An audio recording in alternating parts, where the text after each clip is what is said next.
Quite a few things went badly for the Texas Rangers in 2025. And on today's show, I'm breaking down the 5 biggest things that went wrong for Texas this year.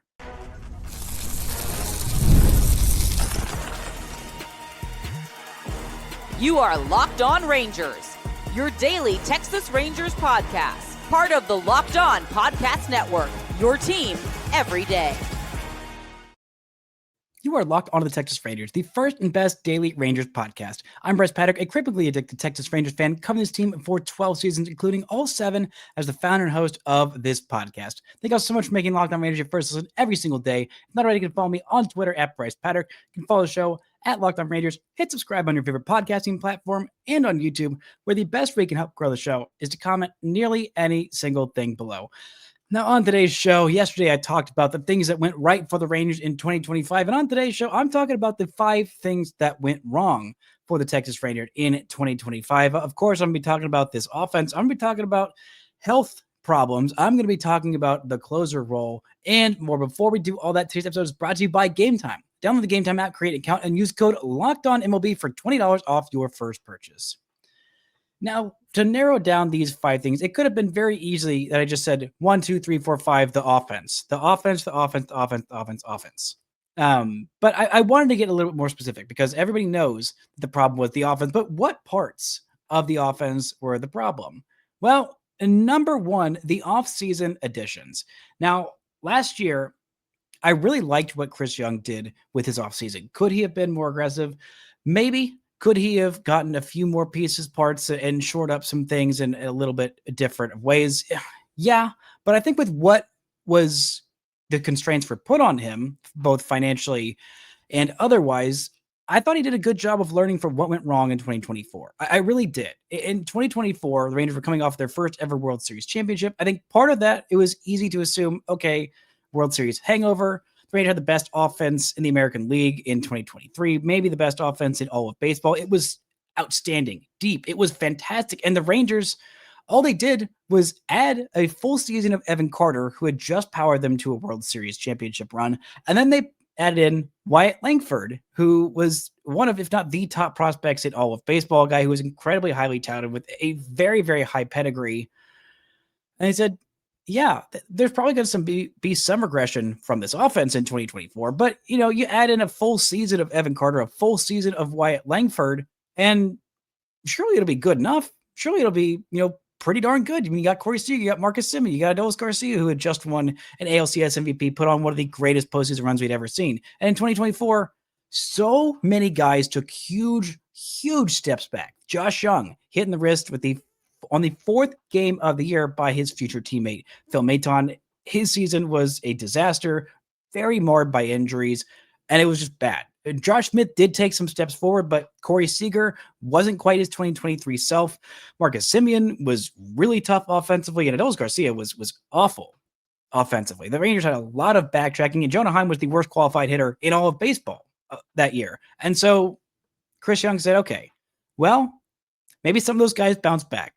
Maybe a healthier Evan Carter has a better year. Maybe Wyatt Langford in year 2 takes a leap forward. Maybe we get more of the Corey Seager, Marcus Semien we're used to. Maybe Josh Young, if he's healthy, he's back to being maybe not an all-star, but at least a pretty solid, everyday starter on offense. And maybe that's fine. But I need to add some regression proof in. So in case Adolis Garcia is just cooking, in case some of those guys like Josh Young, like, Jonah Heim, like if Marcus Semien doesn't, bounce back to all-star offensive version of himself, 2023 version in 2025, then, I need to add in some big bats. And so he said, okay, well, Nathaniel Lowe didn't have the best year in 2024. He's getting a little expensive. First baseman is a place where you can get an upgrade offensively, and especially you can offload some of that money and allocate it elsewhere. So he said, okay, I'm going to ship off Nathaniel Lowe. I'm going to get a reliever who's going to help this bullpen that needed a lot of help after 2024 and 2023, honestly. And he brought in Jake Berger for not a huge hefty price, not a whole lot of prospect capital, just one guy that was, on the fringes of a top 10 Rangers prospect at the time. And he said, okay, we got a guy who's pre-arbitration here, who hits a lot of dingers. We didn't hit a whole lot of dingers last year. Let's bring in Jake Berger. And then let's go sign what is, I felt like the second best bat on the market. The Rangers were priced out of the Juan Soto sweepstakes because they were not Steve Cohen or the Yankees or the Dodgers.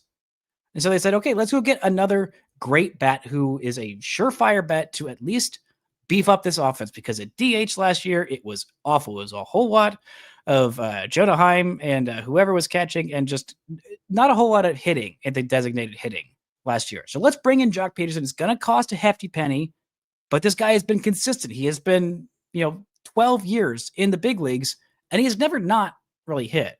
Only for parts of 2021 did he not really hit. And they bring him in, and they bring in Jake Berger, and it's a disaster. It is a disastrous season for more so for Jock Peterson, less so for Jake Berger. Jake Berger kind of turned around in the end, and defensively, he brought a lot more value than I think anyone expected at the first base position. He was billed as a really bad defensive third baseman and a kind of bad defensive first baseman, but he was solid there. But the lows with Jake Berger were incredibly low, as they were for Jock Peterson. I mean, Jake Berger was so bad in the first couple months of the season, the Rangers just sent him down to AAA. A guy who had been a big leaguer since 2020. They said, yeah, we're optioning you because you stink right now. With Jock Peterson, he had the longest offer in Texas Rangers franchise history. The longest offer of his career by far, 0 for 41.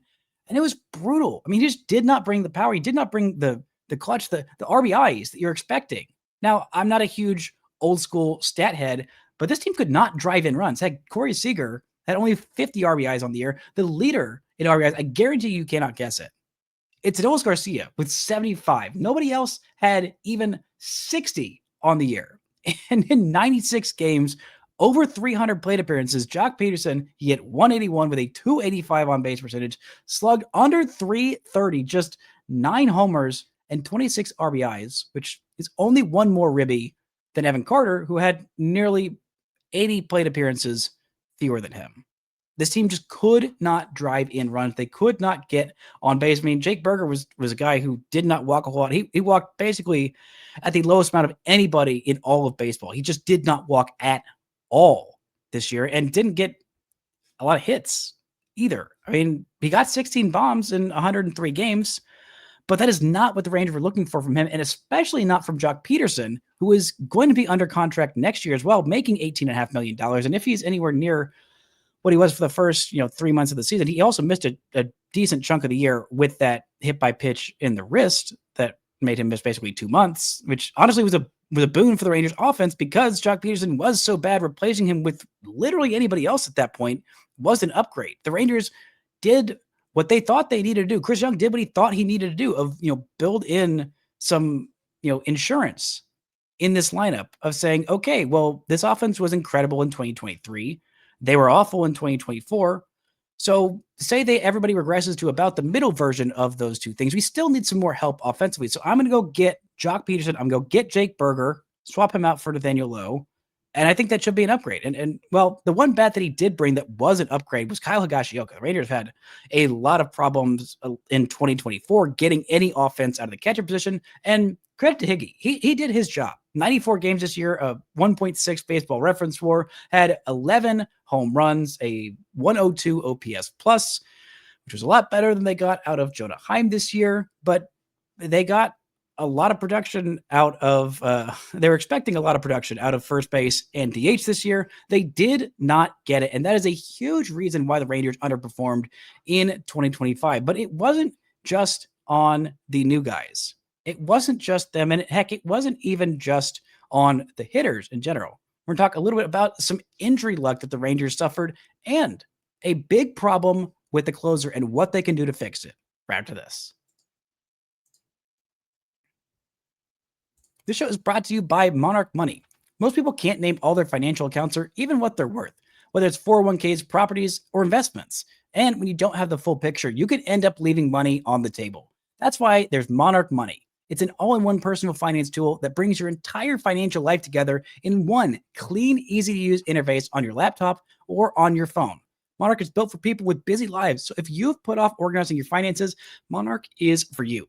Monarch does the heavy lifting for you. You can link all your accounts in minutes. You can see clear data visuals and get smart categorization of your spending. And you can finally feel in control of your money without ever touching a spreadsheet.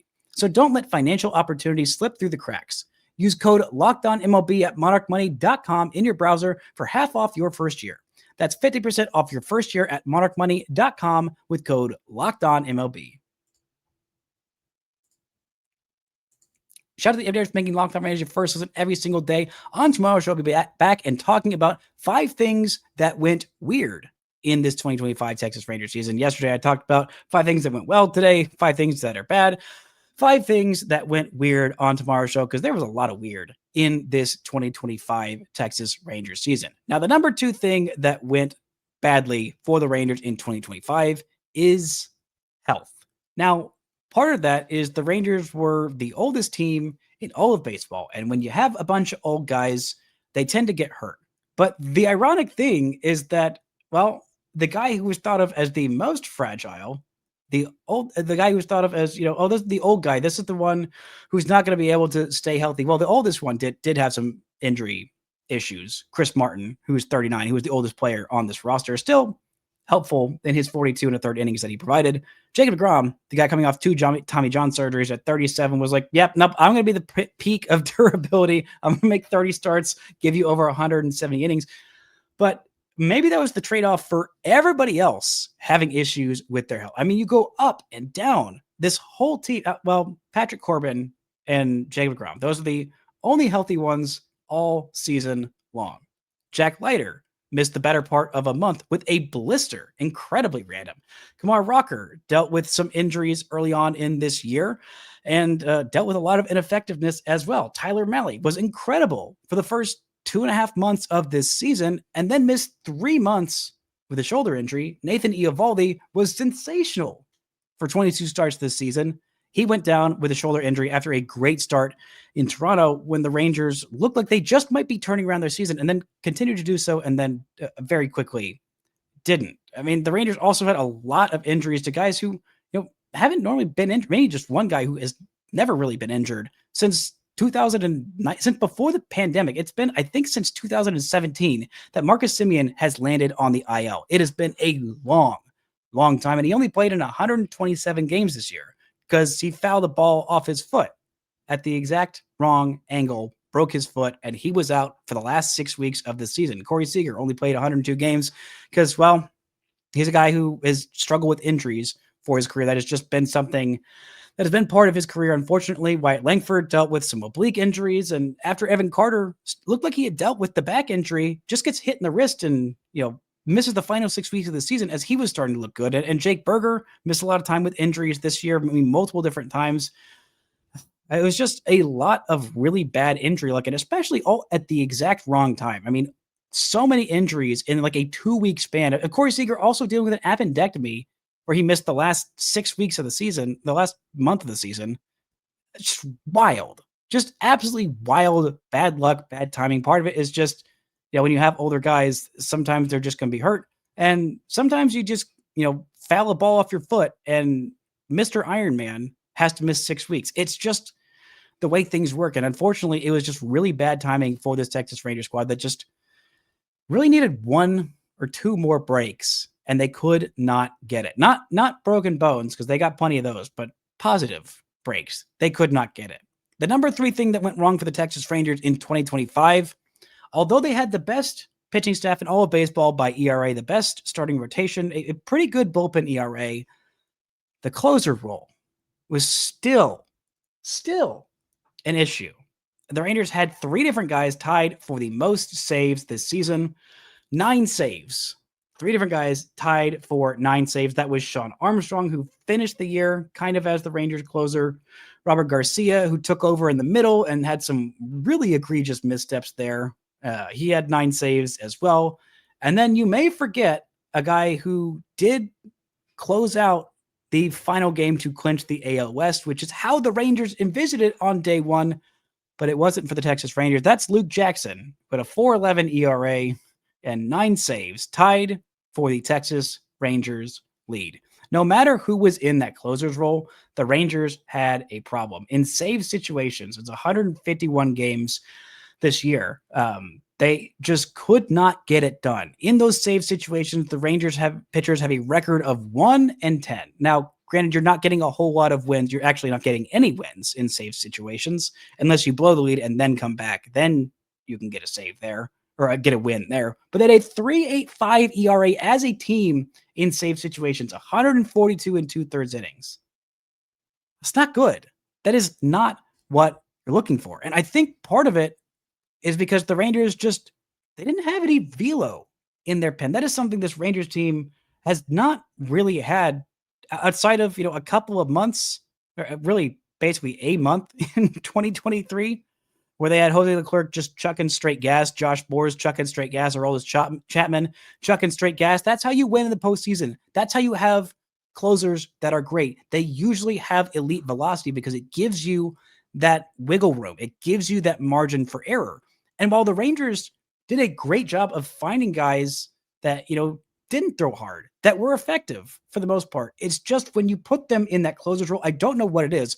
Before this year, I said, nah, closer's not important. I think I've finally changed my mind this year. I think I've finally been convinced that there is something different about the ninth inning. You just need one of those baller dudes who throws 95 plus at a minimum, has got some crazy breaking stuff, and can just get the best hitters on earth out in the most important spots. Because the Rangers had four guys who threw out of their pen at all this year that had a average fastball velocity above 95, just above 95, not even 97, 98, anything crazy like that. Jose Corniel, who threw at one game, averaged 96.4. He and Luis Cravella were tied for the hardest throwing Rangers relievers. Then you have Cole Winn at 96.2, Mark Church at 96.1. That's it. That's the end of the list of guys who throw more than 95, average more than 95 with their fastballs. I mean, Chris Martin was just a little bit shy of 95 at 94.7. Rangers didn't really try him much out in the closer role. They had Sean Armstrong, who had an incredible four-seam fastball. I mean, he was incredible in non-save situations, and heck, even in save situations towards the end. One or two bad outings will really skew those numbers of how well guys perform in save situations, but he averaged 93.5 miles per hour with his four-seam fastball. And in save situations on the year, he had a 3.86 ERA. Non-save situations, 1.5 ERA, sub 1.5. In actual saves, 0.96 ERA. I mean, when he blew it big. He only had 3 losses on the year. He had a 27 ERA, 6 earned runs in 2 innings in those only 3 games that he lost. But in save situations, a couple of those will really hurt you. I mean, Robert Garcia on the year overall, his overall numbers, very, very good. But in save situations, he had a 5.04 ERA. He averaged just 94.4 miles per hour with his four-seam fastball. Luke Jackson, who also served time in that closer's role, he averaged 94.2 miles per hour with that four-seam fastball. And in save situations, he actually had the best ERA of the guys around there, a 1.93 ERA in save situations. So maybe the Rangers should have stuck with Luke Jackson in that closer's role after all. He did blow a save on the very first day of the season. But, I mean, you look everywhere else in this bullpen, I mean, there's just not a whole lot of premium gas. I mean, there's Jacob Webb, 93.5 miles an hour. Phil Maton, 90.6. Danny Kulo, 90.3. Jacob Blatz, who was also a starter, 94.2. Hobie Milner, 87.9. That's his four-seamer that he only threw a whole lot less than he threw his sinker, which was, I believe, 86.5-ish miles per hour. So the Rangers just kind of need some gas out there in the bullpen. I think there are some guys who could give it to him. I mean, I thought Emiliano Teodoro would be up in this pen, getting high leverage outs at some point this year. He throws well over 100 consistently with some super nasty breaking stuff. Maybe it's Jose Corniel, because I think he can average a little bit higher than 96.5 if he is, starting the season as a reliever. Maybe it's going to be elsewhere in this Rangers minor league system. I don't know if it will be. I don't know what that would even look like. What exactly the Rangers pen will look like next year. But Winston Santos is definitely going to get a crack at, he's probably going to start the year, but I don't know. Maybe the Rangers say, hey, we need somebody with some nasty fastball velocity and a nasty fastball shape. And that's what Winston Santos has. He could end up cracking this pen out of camp. He could. Also, Mark Church threw 96.1. That was one guy I forgot to throw in there, but he only threw a couple of outings this year, and he also had just a weird year marred by injuries. But all of this is to say the Rangers had a problem with the closer. 38 blown leads on the season, an ERA above 3.5 in save situations.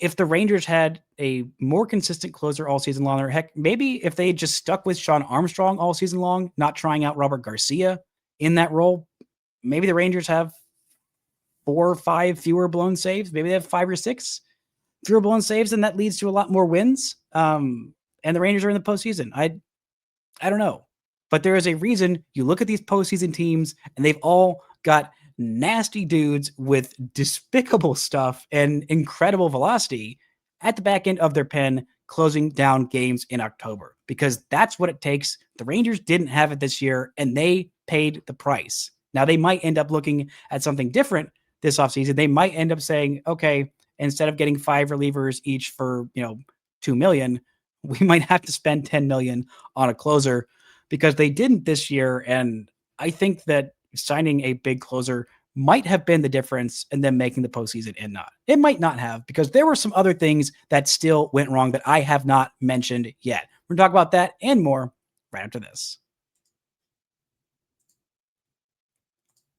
This show is brought to you by Gametime. There's nothing like catching a baseball game live. The energy, the crowd, the chance to see your team in person. But actually getting tickets, that's the tough part. Queues, login screens, surprise fees, it takes all the fun out of it.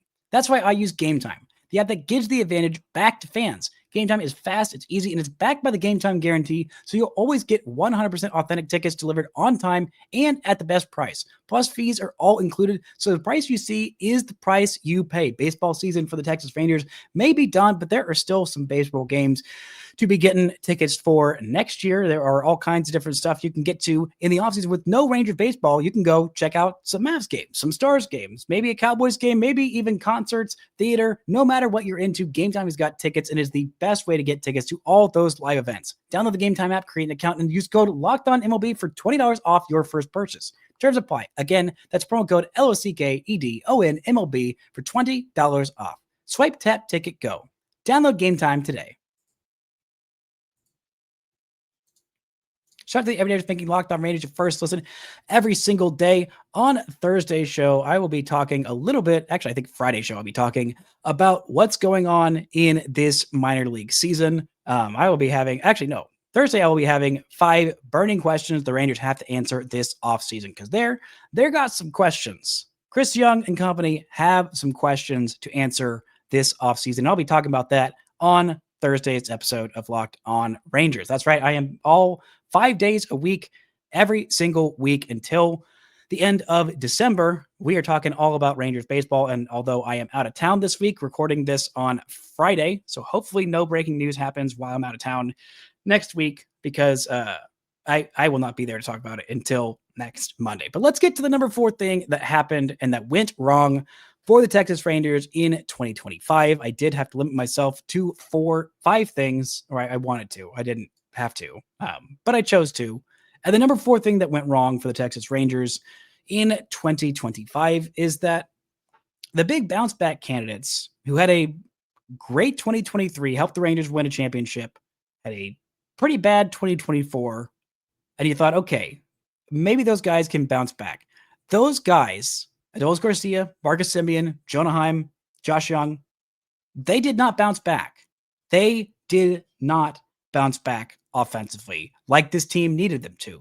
This was the best offense in the American League in 2023. It was one of the worst in 2024, and somehow it was even worse in 2025.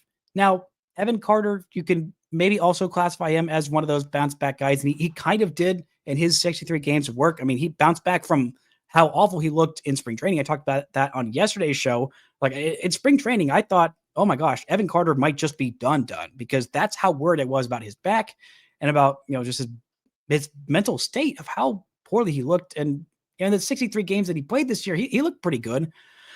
But Josh Young, he had some real struggles this year. And Josh Young, that is my guy, my Texas Tech Red Raider, ride or die. I've been watching this kid play baseball since he was 18 years old at Texas Tech.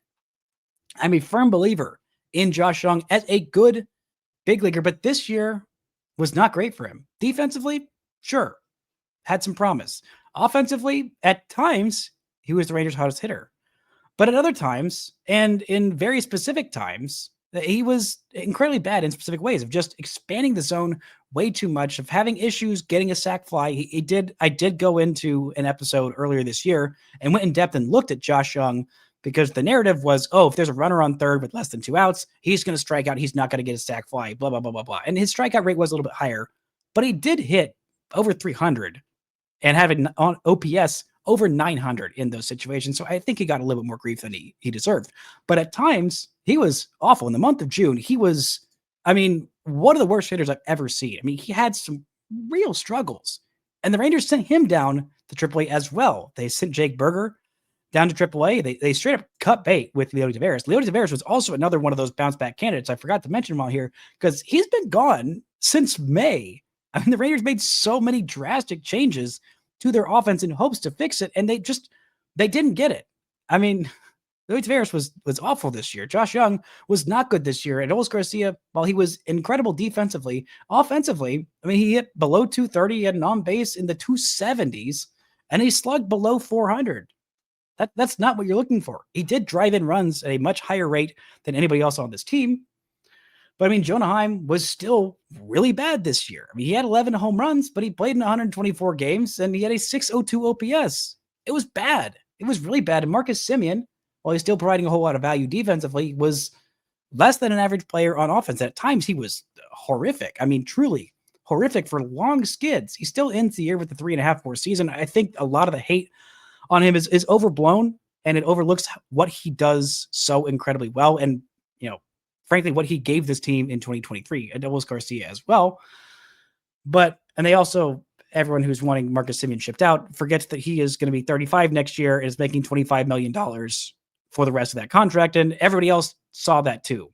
You don't just pull that over and say, hey, don't look at what happened last year. He was bad. He was bad last year. And the Rangers needed some of those guys to bounce back to, if not the 2023 version of themselves, then at least, the average version of the back of their baseball card. Adolis Garcia was his best self in 2023, but in 2021 and in 2022, he was, a 3-4 win player. This year, he wasn't that. Offensively, he was giving you, 25 homers and 100 ribbies per year. He wasn't giving you that this year. He also had a quad strain that he came back from way too early and an injury earlier on this season that he also missed time. So he only ended up playing in 135 games, but the Raiders needed some bounce back from either any one of these guys bouncing back to the average version of what we thought they were, or any one of them bouncing back to the 2023 version of themselves. And this Texas Rangers squad is winning the AL West by probably 2-3 games. I really think if one of these guys played like the, all-star version of themselves in the first half of 2023, this is a postseason team. This is a championship team. I really genuinely believe that. But they didn't get that. Marcus Semien regressed further offensively. Josh Young had some struggles. It wasn't just injuries this year. He had some just being bad. And that's incredibly frustrating. Heck, Josh Smith was an all-star caliber hitter in the first half of 2024, fell off a cliff in the back half, and then was pretty good in the front half this year, and then also fell off a cliff in the second half. The Rangers could have used, an extended first half version of Josh Smith this year. They also didn't get that. And Zeke Duran, who was awful offensively last year, was still not great offensively this year. Brought a lot of value defensively, and with a two-way player and a 0 ERA, he definitely brought some value there. But the Rangers just needed more. They needed a lot more from these guys. And because they didn't get it, there's probably going to be some big changes on the horizon. I don't know if Adolis Garcia is going to play another game as a Texas Ranger. And that sucks. That sucks. This is a guy who is beloved by his fan base. Also hated, I think, a bit too much. Because do we all remember just 2 years ago when he owned the Houston Astros? How much of a different state is this franchise in if Adolis Garcia doesn't go nuclear on the Houston Astros in that ALCS? Heck, if he doesn't go nuclear in game 1 on that walk-off homer of the World Series, how much different are we all feeling? We're all already, I think for the most part, this fan base, myself included, is pretty pissed at the state of the team. And they just won a championship not even 2 years ago. Not even 2 years ago. This team would be in a vastly different spot if not for those guys. But in baseball, the past is the past. It's great. You want to appreciate those guys for who they are, what they've contributed. But if you're Chris Young, if you're, this front office moving forward, you got to get more. You have got to get more out of these guys. And Evan Carter included, that you got to get more games out of Evan Carter. The production they got for this full season, you extend that out to 162. That is a 3, 4, 5 win player from a 22-year-old. That's the kind of pace Evan Carter was on. But they just need to keep him healthier. They need to keep Josh Young healthier and more consistent. They need Jake Berger. They need all these guys who they brought in who, heck, if you got an average version of all the guys listed in this starting 9 in the baseball reference page, you got an average version of Jonah Heim, an average season of Jake Berger, an average version offensively of Marcus Semien, of Corey Seager, Josh Young, Wyatt Langford, Evan Carter, Adolis Garcia, Jock Peterson. This is a 102-win team. Easily, this is a 102-win team. Heck, if not 110. Like, you get just the average version of what you had seen from these guys. Jock Peterson especially, how far that was below the average version of himself. But they didn't. They didn't get that. And who knows if they will have a bounce back year in 2026. It feels lofty. One down year, okay, injuries, bad performance, World Series hangover, whatever. 2 bad years, that starts becoming who you are as a player. I hope it's not the case, but it does put you in a difficult position. And the number 5 thing that went badly for the Texas Rangers here was the coaching staff. Excuse me. Every coach who was not related to pitching. Mike Maddox, you've never done a single thing wrong. God bless you. You absolute hero. What a legend what Mike Maddox did this year with this pitching staff and how incredible they were. Mike Maddox, you are not to blame at all. Heck, even the bullpen coach, whose name I'm forgetting at this moment, Bobby Wilson, who's the catching coach, I'm counting that as a part of the pitching staff. All of you guys, great job. Great job. The rest of this hitting staff, and heck, even the manager, Bruce Bochy, not great. Not great. Bruce Bochy, there is a reason he is no longer a part of this team. There is a reason why the Rangers brought in Brett Boone. Justin Vealey was not cutting it. Seth Connor, assistant hitting coach, was not cutting it. Brett Boone kind of improved this offense. Donnie Ecker, who led the most successful offense from a postseason standpoint in Texas Rangers franchise history just 2 years ago, is gone, fired a month into this season. He also coached maybe the most surprisingly incredible, like one of the best offenses in the 21st century of the 2021 San Francisco Giants. And he got a World Series ring 2 years later. And he's gone after a month. This coaching staff just did not do enough. Jordan Teagues is the bullpen coach, whose name I was forgetting. Maybe Tony Beasley could have done a little bit better of a job. I'm not blaming the season on Tony Beasley. There's only so much windmilling that he can do with the lack of runs that this team was getting. But the coaching staff just didn't do enough this year, and they're definitely part of the blame. And one of the many things Chris Young is going to have to think about, how am I going to overhaul this team that was a World Series team 2 years ago, and the last 2 years have just not been good enough. Those are the 5 things that went wrong this year. Let me know in the comments if there was one that I missed that you're thinking, how did you miss this? This thing went incredibly wrong, and I just completely forgot about it. Let me know in the comments. Thank y'all so much for listening and subscribing. And until next time, don't forget to enjoy baseball.